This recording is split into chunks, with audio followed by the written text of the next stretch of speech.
Shalom, everybody, on Tuesday night, and we are embarking on Chayei Sara with Rav Bazak's comments. As usual, 7 comments in this Parsha. We're going to see if we can get through 3 or maybe 4 of them. The first of which asks an important question on the very beginning of the Parashah, and then lovely insights going all the way through. So let me share my screen. We'll start right in.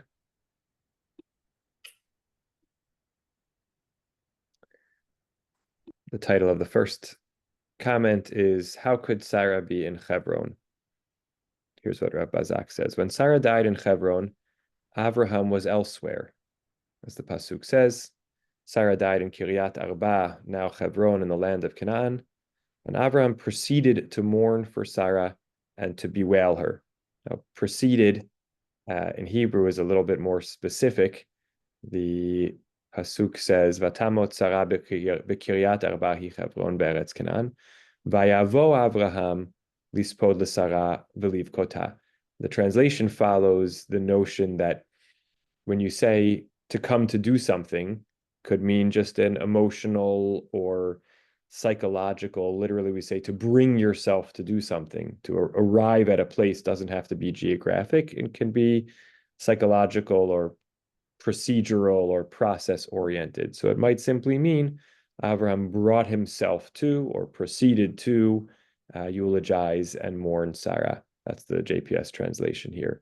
But the Hebrew makes it sound like Vayavo Abraham, that Abraham geographically came, he traveled to eulogize Sarah and to bewail her. And that's what it's that interpretation that Rav Bazak is building off of when he says, where was he? Where did Abraham come from to Hebron, where Sarah died? Rashi says that he was in Beersheba, which seems logical.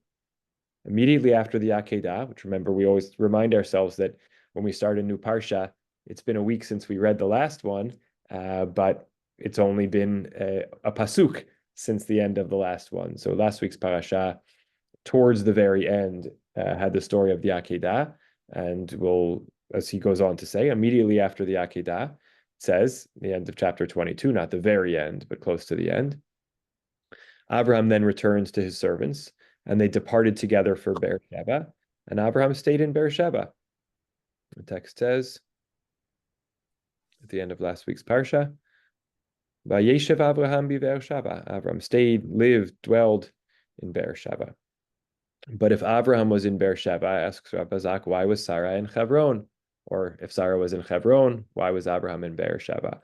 It seems like they were residing in different locations, and upon hearing of her death, Abraham came. But why were they separate? Ramban suggests that Abraham did not actually live in Beersheba, but traveled there from time to time to oversee his interests. So he happened to be in Beersheba at the time. When he heard about Sarah's death, he returned home to mourn her. It seems that after Abraham went to Beersheba, he returned northward to Hebron, where they lived together until she died.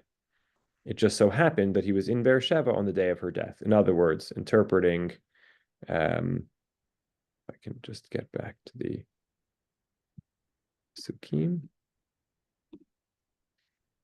Interpreting the end of the previous parasha, Avram stayed in Beersheba. That was not a permanent stay all the way up until the beginning of our parasha. He dwelled there for a period of time. Whatever he did, he established some business, built some relationships there, then came back to live with Sarah in Hebron, but took business trips, networking visits down to Beersheba from time to time. And it happened to be that he was in Beersheba at the time that Sarah died, and then he came on back. Nothing in the text says that Abraham went to Hebron after the Akedah. And so Ramban's point that Abraham returned to live with Sarah in Hebron is not based in the text. It seems that Rashi is correct that Abraham was living in Beersheba and learned of Sarah's death in Hebron. Right? So Rav Bazak, he's not 100% faithful to this approach, but if his approach is a pshat approach, then if the last thing the text has told us is that Abraham was living in Beersheba on the end of last week's Parsha, and then we're told that Sarah died in Hebron and Abraham came, so he came back from the place he was living, not from the place he had once lived and then visited from time to time. Rav Bazak says, Rashi's position makes more sense than the Ramban's, in that we're following the text as it presents itself to us. Avram was living in Beersheba. Sarah was in Hebron. That's where she died. And Abraham heard of her death and came, but they were living separately. It seems Rashi is correct that Avram was living in Beersheba and learned of Sarah's death in Hebron. But if so, we are still faced with Ramban's question. How could Sarah be in Hebron? Why were they living separately? One could imagine different scenarios in which Sarah would be in Hebron at the time, and the Torah simply does not tell us why she was there. Right? We don't have to know the exact thing. It's not that there's no possible explanation, just is that we don't have the explanation. The central issue here is that it appears that Abraham, Yitzchak, and Sarah never saw each other after the Akedah. Again, taking the psukim as they present the narrative to us, it sounds as though Abraham and Yitzchak were in Beersheba while Sarah was in Hebron, and they never told her what had happened at the Akedah. They never even went back home. Why would that be? Rashi cites the well-known midrash that the death of Sarah appears right after the Akedah, because when she heard that her son had almost been slaughtered, her soul flew away and she died. It seems that when Sarah heard about the Akedah from the angel Samael, according to Avot Rabbi Natan, a midrashic text, she was overwhelmed with emotion and died. That's, again, Rashi's interpretation. However, the plain text does not indicate that she knew about the Akedah, right? That's what we call drasha of smuchot, of the juxtaposition of two things. We have the story of the Akedah, we have Sarah's death. So the rabbis feel that juxtaposed passages teach us something one about the other. It must be that something about the Akedah precipitated her death. It was hearing about the near killing of Yitzchak that caused her to die. That's midrash. The plain text never indicates that. Plain text does not indicate that she knew about the Akedah, though the midrash suggests otherwise. So we have very little information to go on here. And so Rav Bazak says, perhaps Abraham and Yitzchak feared telling Sarah about the Akedah as they wanted to spare her the emotional trauma. In that case, perhaps they were still in Beersheba while Sarah was in Hebron. So the answer isn't any better than the question, in the sense that, if they thought that it would cause her great trauma to hear about the Akedah, but they chose then to stay away, would that not also cause her great trauma to never hear from them again after they left the house that morning? Did they send back messengers just saying, we've gone on a trip to Beersheba and we're staying there for the time being? It doesn't feel like a satisfactory answer. In that case, perhaps they were still in Beersheba while Sarah was in Hebron. If this is the case, then we have further evidence of the difficulty of the Akedah. Not only was Yitzchak affected, but so was Abraham's relationship with his wife. May God act with us mercifully in remembrance of the Akedah, that evoking the prayers that we say on the high holidays in the Zichronot section in particular, that God should remember Abraham's willingness to perform the Akedah, and that be a source of merit when God has, the desire to deal, harshly with us, that God remember Abraham's faithfulness and let God's compassion override God's anger. So for Abazak, again, I don't think that he answers all the questions. He provides maybe an equally unsatisfactory approach, but he does so by remaining more faithful to the plain sense of the text. He leaves things as they are. Abraham never came back from Beersheba. Abraham and Yitzchak never came back from Beersheba to Hebron. Sarah, died in Hebron, and they remain separate. And that's the one of the negative consequences of the Akedah. It didn't kill Sarah directly, like the Midrash suggests, but it precipitated the permanent and final separation between Avram and Yitzchak on the one hand and Sarah on the other. So again, it's not that it softens anything, but it reframes the story with the same evidence, not by resorting to a midrash, but by kind of leaving things as they are. Questions, comments, reactions to this reading?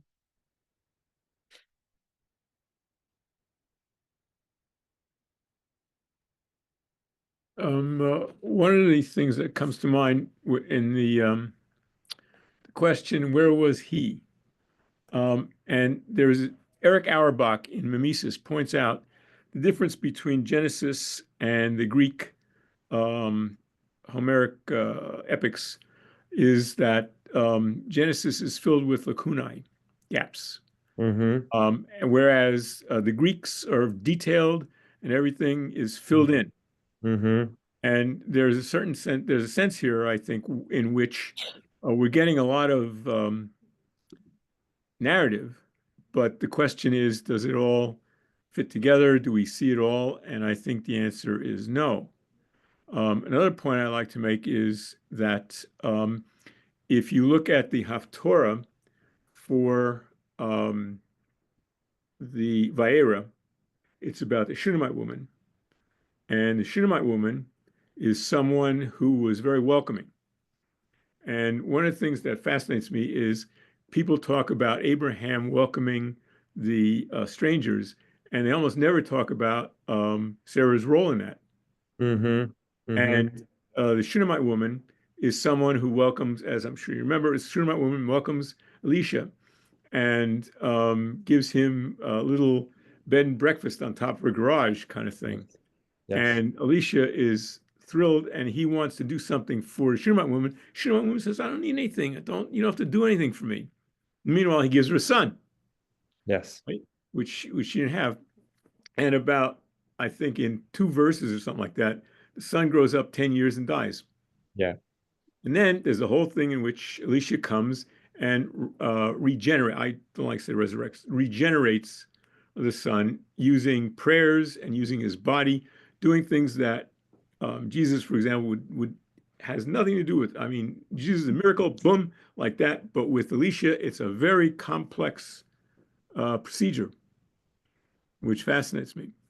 Yeah. Um, and the point is to try to, compare what's going on in the Torah with what's going on elsewhere. Um, uh, and that's my comparative bias. And it seems to me that, there are a million interpretations that you can give here, and that's what's happening. People looking at this and making their own interpretations. And Yeah. it's fine. I mean, that's what Talmud's all about, isn't it?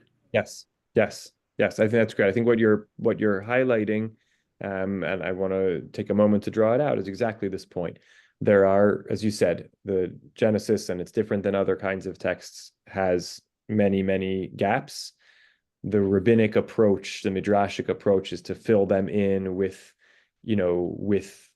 plot elements that are not obvious. Sometimes, when we study midrash, we want to notice what are the gaps in the text that the rabbis are trying to fill in, and then on what basis are they filling it in with the content that they're filling it in with. Sometimes that's uh, you know um, a little bit more fanciful, and sometimes it's grounded in some other text or information. Their reading of the characters, that kind of thing. Rav Bazak here is kind of also filling in the gaps, but filling in the gaps by saying, let's try to assume as little as possible other than the information that's given to us. So it still leaves us with unsatisfactory questions. Why does Abraham stay there? He says, we don't really know. We can speculate that it would have been uncomfortable to go home, but we just know that he didn't go back, and that says something to us about the after effects of the Akedah and its impact on the relationship. But we can't say much more than that. So methodologically, it's sort of the approach of not looking to go too far beyond the pshat and fill in gaps that the text itself doesn't fill in. Just one quick point, and that is almost everybody says that God tests Abraham. I say God tortures Abraham. Mm-hmm. Mm-hmm. Yeah. That's, the whole life. I mean, get up and go, leave your family, go, your country, go, and then all the other Sodom and Gomorrah and all that stuff, plus the Akedah. I mean, Abraham's life was not particularly pleasant. Yeah. Yep, yep. I mentioned on Sunday morning that Pirkei de Rabbi Eliezer uh, really expands on the 10 tests that Abraham was tested with. And it's fascinating to read it because it has a kind of Abraham-centric view of the world. So, for example, the War of the Four Kings and the Five Kings, where we read Abraham as an incidental character in a sense, it's a geopolitical event that he has nothing to do with, except that he hears that his nephew has been taken captive and therefore inserts himself in the plot. Pirkei Rabbi Eliezer says that the purpose of the War of the Four Kings and the Five Kings was to go after Lot in the hopes of drawing Avraham in to try to get him, because like they had a target on Avraham's back because he was too great and too mighty of a figure. And they say something similar about, one of the early tests is the famine in the land. God told Avram, go to this land, and then starves him out of the land. And Pirkei Rabbi Eliezer says the purpose of the famine was to test Avraham, whereas you read Freshit, it's just sort of saying there was a famine in the land, and then Avraham had to deal with it. So I agree with you that you can read these things as, not just tests, but really causing Avraham suffering. There's sort of this other, not contradictory, but different angle midrashic view that sort of like Abraham is actually the center of the universe, and the events of the world are being kind of precipitated, kind of Truman Show type of sort of reading. The events of the world are being precipitated to, move along the plot of the Abraham story. In any event, let's go further, and I'm going to skip over one, which is about the way the purchase of Machpelah. Hi, can I add a couple things? Yes, Dad, please. Okay. One is Abraham is avoiding Sara. He doesn't want to tell her what happened at the Hakeda. It's very much like Yosef. Yosef is in Egypt. He's the viceroy. He never sends word to his father as to how he got there, what happened. So there's parallels there between those two people. And the other thing is when Abraham leaves the site of the Hakeda, he gathers his two servants and they go. The Torah never mentions what happened to Yitzchak. Did he go with the three of them, or did he stay at Mount Moriah, or what? Well, Yes. The next time we find Yitzchak is when Eliezer is coming back with Rivka. And he's in, of all places, Be'er Lachai Roi, Right. which is where Hagar saw an angel and who told Hagar to go back and submit to Sara. Yes. So there are a lot of questions. Absolutely. Absolutely. I'm just quickly looking because I think Rabbi Zach mentioned something about that last week. He comments about the fact that the story ends with Abraham's actions described in the singular, even though he says clearly Yitzchak was with him when he returned to the servants. I think he suggested it's kind of just to focus on Abraham, that the Akedah was really about Abraham more than Yitzchak. And so it's sort of the camera zeroes in on him, even though Yitzchak is presumably with him. But to read Rav Bazak, to read the text with Rav Bazak to the extreme, we have to simply say we can't say for sure what happened to Yitzchak because he's not mentioned. So, it's sort of a fair question. If you're going to take, the text only with what it presents, you can't make any assumptions beyond what's given there. Okay, good. Let's go on a little further to the next one. So the second comment has to do with the purchase of the cave of Machpelah. Can I add something before we go on? Yes, Bracha, please. Oh, just very quick. I'm just thinking that when someone is traumatized, it's almost as though they're not there. Yes, and so the another reading of the absence is Yitzchak's personhood or stable identity or kind of healthy self is gone. Yes, the shell of his body is there, but he as a healthy functioning human, or his experience of himself is that it's almost he's gone. Text could certainly be hinting to that.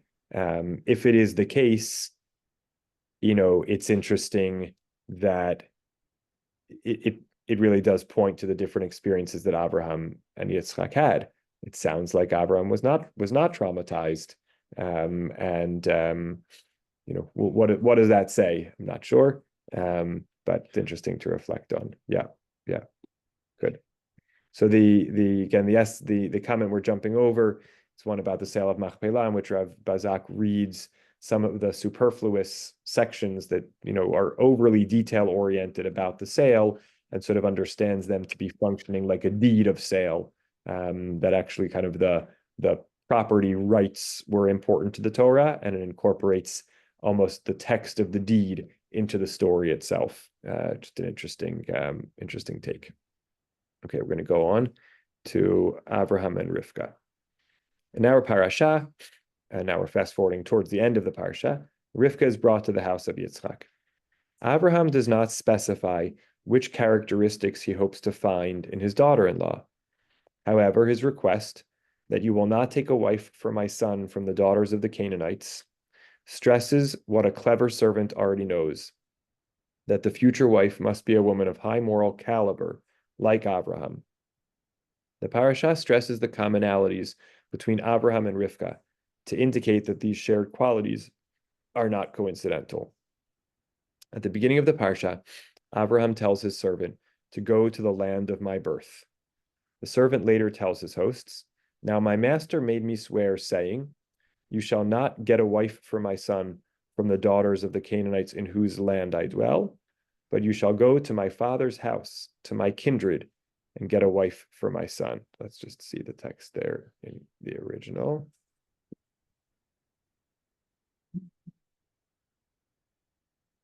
When Eved Abram comes to the table, he says, my master has a lot. You have the son, and he made me swear, saying, Lo tikach isha livni mi benot haKnani asher anochi yoshev ba'artzo. Im lo el beit avi telech ve'el mishpachti v'lakachta isha livni. These expressions, the go to my father's house, to my kindred, these expressions allude to Abraham's first test, the command to leave his homeland and the place of his birth. We are to understand that Rivka is being tested, for she too is being asked to leave her family and to go alone to a husband she has never met. Her strength is demonstrated in a single, simple phrase, I will go. Right? So he's pointing out that the instructions from Abraham, which are narrated by Eved Abraham, more expansively kind of give us the feel literarily of all the places that Eved Abraham is supposed to go back to get a wife for Yitzchak, will then require that wife to kind of retrace Abraham's steps of the journey away from land and father's house and family to join her new family. And when she actually does it, when she's asked, will she go? She says Elech, which is evocative of the Lech Lecha and the Vayelech, that she's prepared to make this same journey. The servant tries to gain some understanding of the young woman's character. He asks, please let me sip a little water from your jar. Hagmi'ini na me'at ma'im mikadech. The phrase calls attention to Abraham's hospitality when he asked at the beginning of last week's parsha, Yukach na me'at ma'im, a little water. Right now, there's lots of discussion about why exactly that language choice there. Could have just said water, because could have used different words, but the me'at ma'im in both, again brings our attention to the parallels between Abraham and Rivka. Abraham said little, but acted energetically in caring for his guests. Abraham hastened into the tent to Sara and said, quick, 3 sa'as of choice flour, knead and make cakes. Then Abraham ran to the herd, took a calf tender and choice, and gave it to a servant boy who hastened to prepare it. Rivka too, and these parallels may be familiar to us, acted with alacrity when she quickly lowered her jar, vatemaher vatoreret kada, quickly emptying her jar in the trough. She ran back by vatarotz to the well to draw, and she drew for all his camels. So the repetitions of maher and rats are present in both of them. The eager haste to serve and help. Rivka's separation from her family recalls in some way Akedat Yitzchak. Okay, so we sort of first understood it. We sort of first understood it as her separation from her family evokes Lech Lecha, but now he's also suggesting that her separation from her family evokes Akedat Yitzchak. She's kind of going through Avraham's journey and then also experiencing Yitzchak's test. In both narratives, a parent must be permanently separated from a child. Abraham, faced with the far more extreme demand of actually sacrificing his child, acts promptly. He awoke early in the morning, to carry out the command. Lavan and Betuel are also required to relinquish a child, but the text hints that they were persuaded by the silver and gold and jewelry that the servant brought with him. See 24:30, when he saw the nose ring and the bands on his sister's arms, that's Lavan, and 24:35, where the servant says, Lord has greatly blessed my master, and he has become rich. He has given him sheep and cattle, silver and gold, male and female slaves, camels and donkeys. Right? So Lavan and Betuel, are persuaded by the silver and gold and jewelry. That's what convinces them to separate from their daughter. Abraham separates, or sister. Abraham separates from his son, or is willing to make the ultimate sacrifice, literally, of his son without financial, impetus or incentive. Even so, even with the financial impetus and incentive, Lavan and Betuel try to delay letting Rivka go.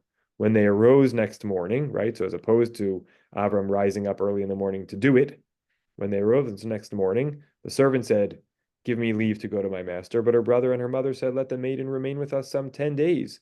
Then you may go. Rivka is ready to leave immediately. When she goes, her family blesses her. May your offspring seize the gates of their foes.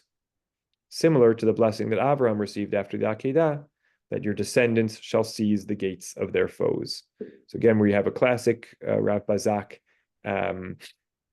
setup where we're looking at parallels and noticing differences. So the parallels are kind of Abraham and Rivka, and the difference is sort of Abraham as the willing carrying out of God's commands, even when it means distancing himself from his child, sacrificing his child. Rivka is willing, but her family is reticent to part from her. It takes her pleading, it takes financial motivation, all of those things. Abraham's family might be not willing as well, but he didn't tell them. What's that? Avram's wife might not have been so into it either, but he didn't tell her. Right. That's true. Avram was chosen from among the idol worshippers around him. In olden times, your forefathers, Terach, father of Abraham and father of Nahor, lived beyond the Euphrates and worshipped other gods. But I took your father Abraham from beyond the Euphrates. That's from Yoshua. We say it in the Haggadah. Rivka lived in that same society. Like Abraham, she knew how to live a life of kindness and righteousness. When the time came, she answered the call and went to the land of God. Okay, and now, hold on a second. First, any comments or reactions to this story? Yep, Marjorie. I think it's interesting. I think Abraham made a morally compromised decision by going through to sacrifice the son. And Rivka did the same thing with her sons and Yitzchak. It was very sketchy and morally what she did. And the same way that Abraham and Sara didn't have communication about the Akedah or after the Akedah, it's the same thing with the Bechorah. She did not bring Yitzchak in. She made these decisions unilaterally. And those are like that, like it says the language, I think you said kind. Like kind is not what comes to mind when I think of Rivka. Right. Well, right. And I think they're both incredibly complicated characters, and the familial relationships are very complicated. And the same way like Abraham severed his relationship with his father. She severed her relationship with her parents, like without looking back. All right, let's go. Yeah. And maybe that's why it was easy for them to sacrifice their own children. I don't know. But yeah. Very, very good, good and fair reading. And it sort of feels like, how does one differentiate here? Right, whether it's maybe there's more kindness to strangers almost, and when it gets to kind of the higher stakes relationship of your own family, or maybe it has more to do with kind of there was almost a mercenary quality when it came to ensuring that the, family heritage moved forward in the chosen direction, something like that. But I think you're absolutely right.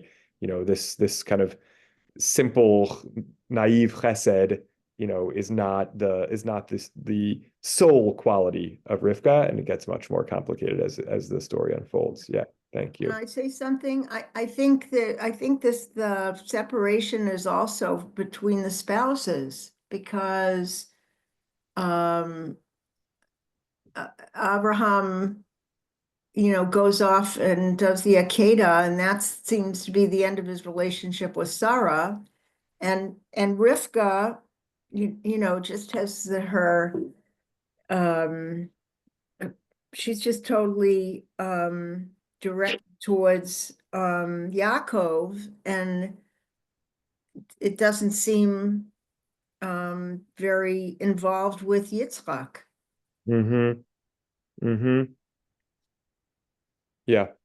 Yeah, it's interesting also. Yeah, I mean, we will have subsequent parshiot to unpack the complexity of these characters a little more. So we're only kind of just beginning, with Rav Bazak, the takes on them as we've met them thus far.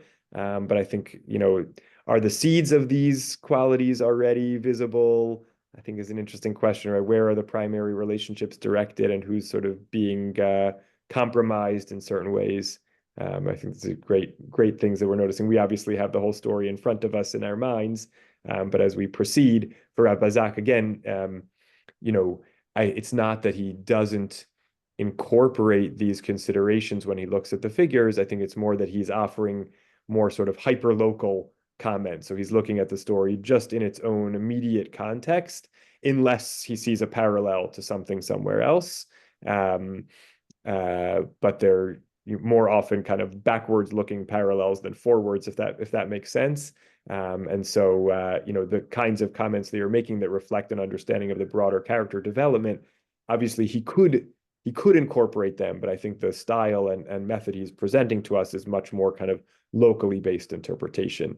The comments are well placed, when we look at the bigger picture. And Rabbi Zaka, I'm not excusing him, but just sort of saying, I think he's less interested in that full development. So he's sort of taking it one little unit at a time. These are great comments. Steve, and then Bracha, go ahead.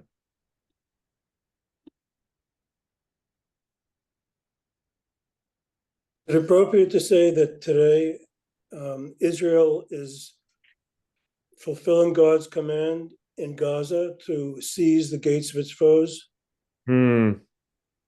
That's an interesting question. I think it's always complex to apply these biblical blessings to kind of any one particular moment. So I'm loath to just give a simple yes or no to that. I think it's an important question to ask. How do we understand the blessings that were given to our forefathers? In what ways are they mandates for us today? How do we interpret them today? It would be interesting to look more at the commentaries there and how do they interpret the words themselves. We can at least let's at least look at the one in our parasha, not the one from last week, but the blessing that Rivka is given. Achotenu atayi la'alfei revava, our sister, may you grow into thousands of myriads. V'yirash zarech et sha'ar sonav, and may your offspring inherit the gates of their foes. Yeah, it's a very opaque blessing. It certainly is a blessing, I think, for military success and victory, but for which operations and what are their motivations, complicated. So I'm glad you raised this. Always an important question. how do we understand current events in light of the Torah here? I think we don't have enough data to say, but it certainly has a resonance today. Thank you. Bracha? Yeah, this is sort of a weird side comment to a point that you just made before. The question as to whether there was more of a tendency to show kindness to strangers than to family. And it made me wonder whether that was learned from Lot. Whether whose version of it was learned from Lot?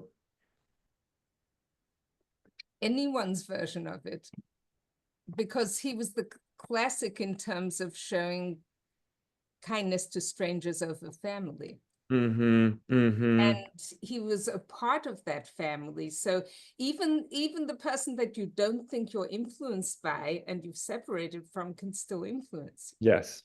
Yeah, it's interesting. I will say, I heard a fascinating interpretation of that Lot story. Lot and the guests and his daughters, by Rabbi Yitzchak Et Shalom, who's I don't know if it's exactly Parshat Shavua. It's often Parshat Shavua, but not always. Podcast I really enjoy. He's a really well-read scholar in both kind of classical commentaries, literary analysis, more critical scholarship, and he has a fascinating reading that the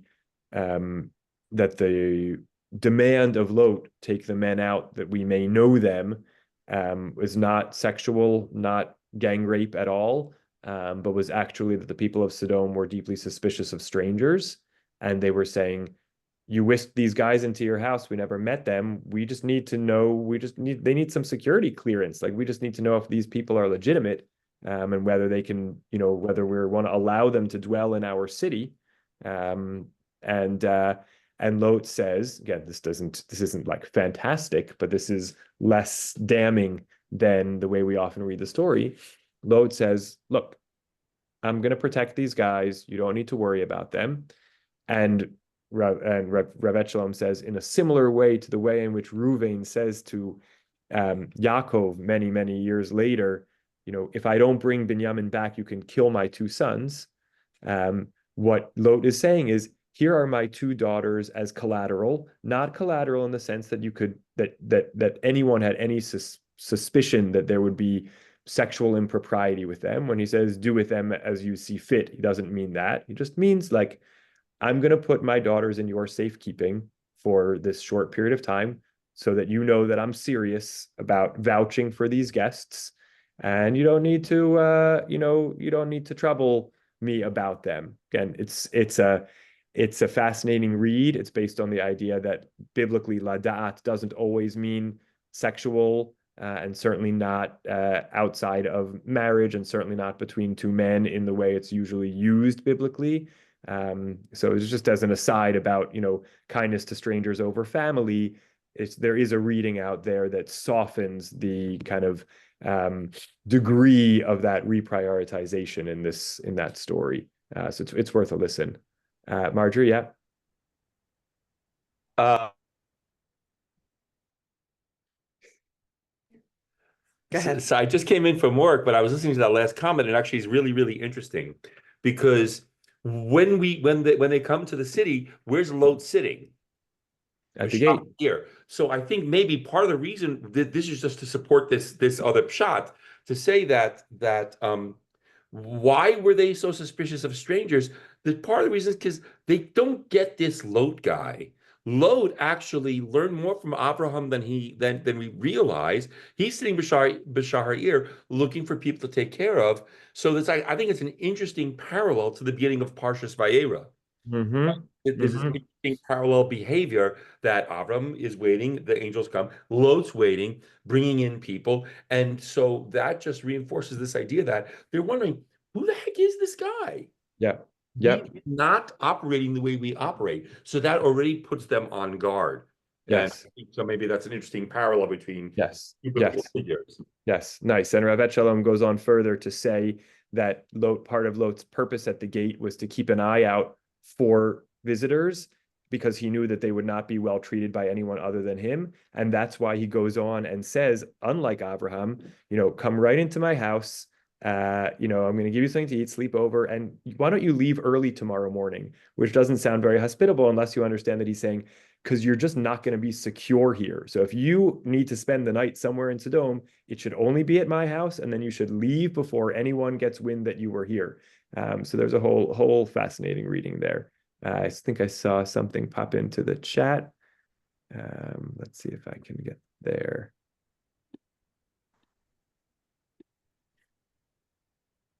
Yes. Why Lot's daughters as Asher Lo Yadu Ish? So he suggests that that's indicative of the fact that would make them, again, this is all in the ancient Near Eastern context, more valuable, not as sexual partners, but just that made them more, I don't know how to say it exactly, but that made them more higher worth as collateral, again, to hold on to in the meantime. They could catch more on the market if it came to that. Again, it's not the smoothest reading, but it takes a different approach. And what he suggests, and not to turn this whole shir into the Rav Echelon shir, but it's so fascinating that it's worth another moment. What he suggests is that the reading of rape, of gang rape, which is what what Rashi quotes in some of the Chazal rabbinic interpretation is about, he says is driven by reading the later story of Pilegesh Bagiva, which has a lot of similarities, onto this story and making them the same. And he says they're actually not the same story. You have to read the story on its own terms. Don't assume that it's the same. So there's fascinating there.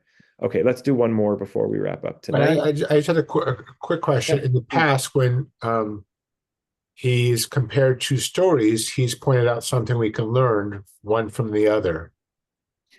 He doesn't seem to, or maybe I'm not catching what he's trying to teach us between the two stories. Yes, I think, right. So I think he's pointing out to us that just that Rivka's kind of in the mold of Avraham, and that's what kind of helps the servant see that she's the right person, and also kind of the whole seeing her journey helps us understand that she has all these Abrahamic qualities. But yeah, not necessarily a totally new insight. I think that's true. That's true. Maybe the text is just setting up the stories to highlight the similarities between them and help us understand that she was going on her own Abrahamic type journey, maybe just to highlight that we not, minimize what she was doing. Marjorie? Also, I just had a flash, in theory, the person who should be going on an Abrahamic journey is Yitzchak. Now, he can't. Right. Because so she's stepping in his place and that can explain also why she was manipulative with the Bechorah, but like Yitzchak is now out of the Parsha, literally. Right. Like every matriarchal couple needs somebody who goes on a Lech Lecha, and Yitzchak just wasn't eligible for that quality, and so it kind of needs to be from Rivka. It's interesting, very interesting take. Nice addition. Okay, let's look at one more. Yeah,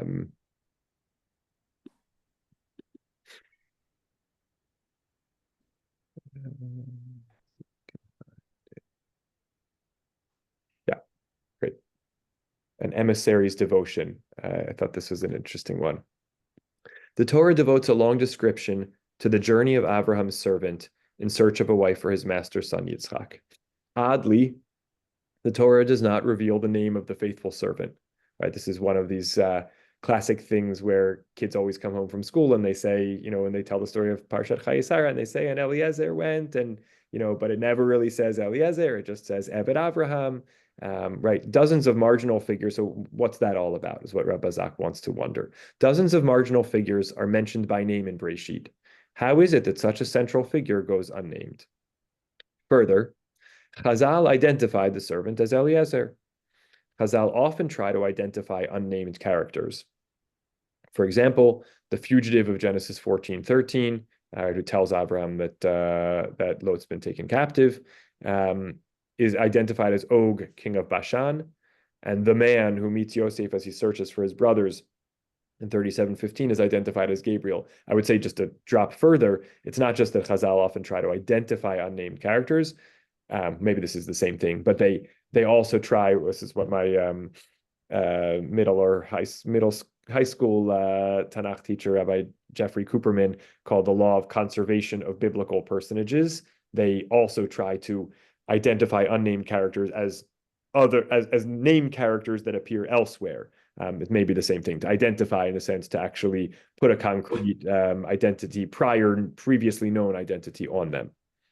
Here, the identification fits easily with the text. We already know from Abraham that the one in charge of my household is Damesek Eliezer. That's from back in chapter 15. Our story begins with Abraham turning to the senior servant of his household, who had charge of all that he owned. Right. So, if there's in general lots of marginal characters in Breshit are known. Not only that, Chazal try to identify characters, and that effort shouldn't be very difficult here because all signs point to Eliezer.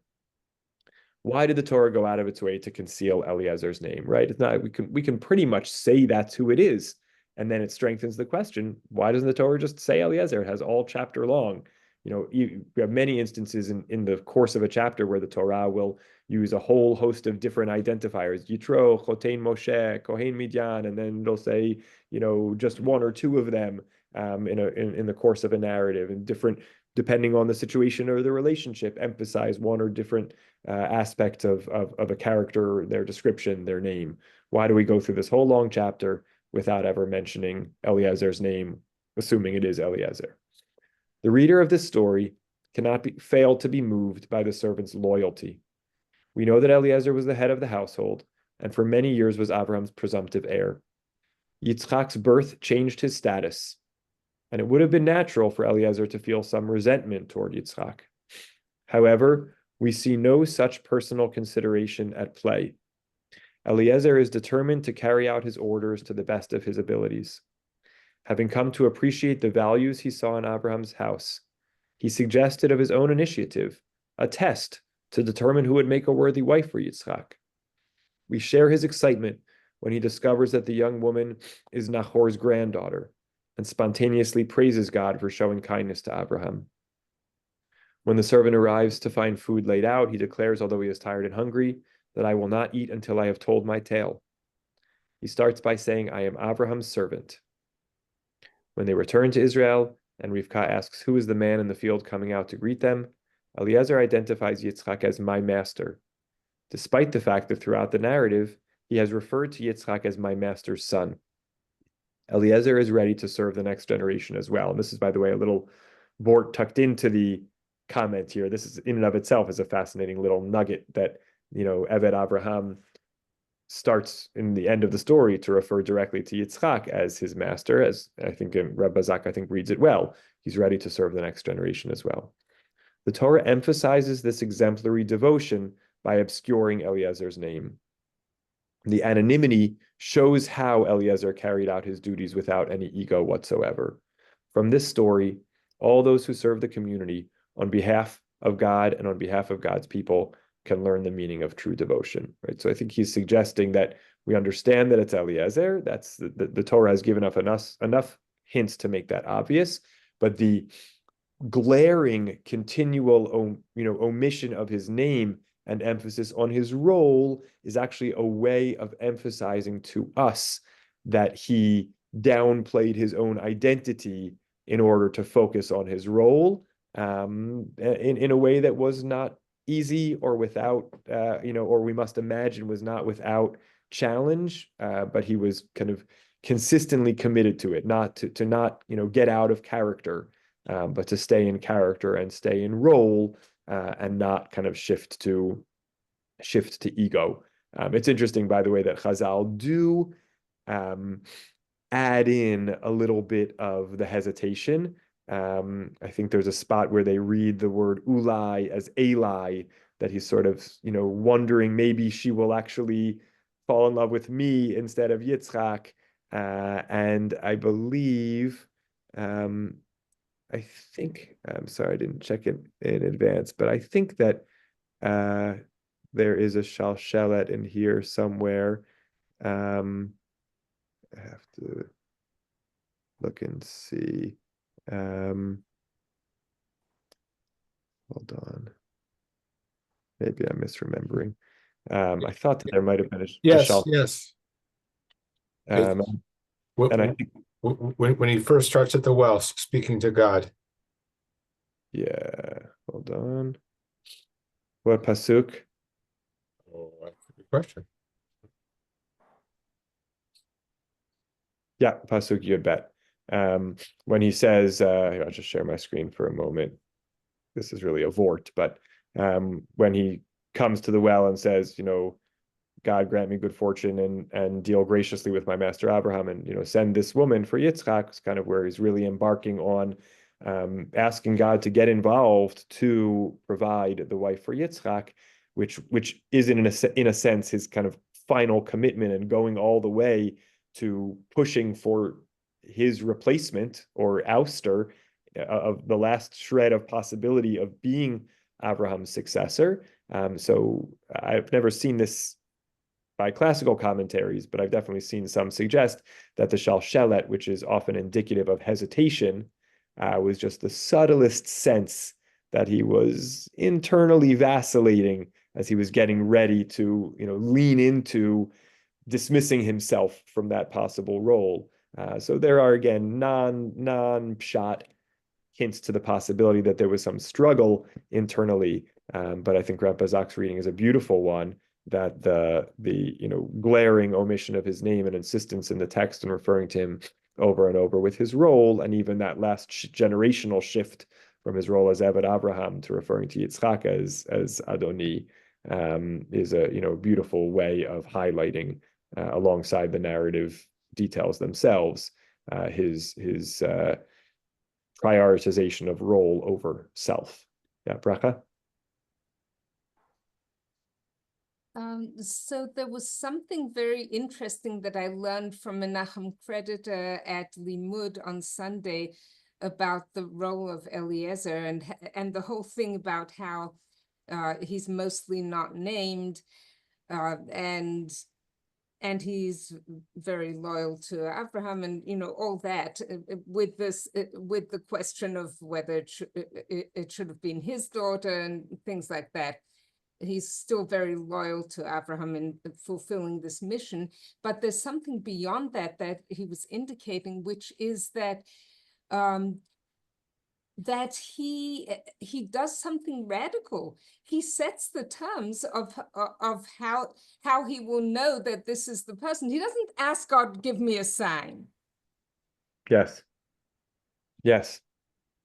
And he sets the terms based on chesed. Yes. Yes. Yes. And in so doing, he certainly, reflects an understanding of the central values of Avram's household. But he takes agency, and kind of is remembered for that. Absolutely. Great. Any last thoughts? Good. We'll leave it here. Thanks, everybody. You got through 3 wonderful comments. You feel free to peruse the others over the week and over Shabbat.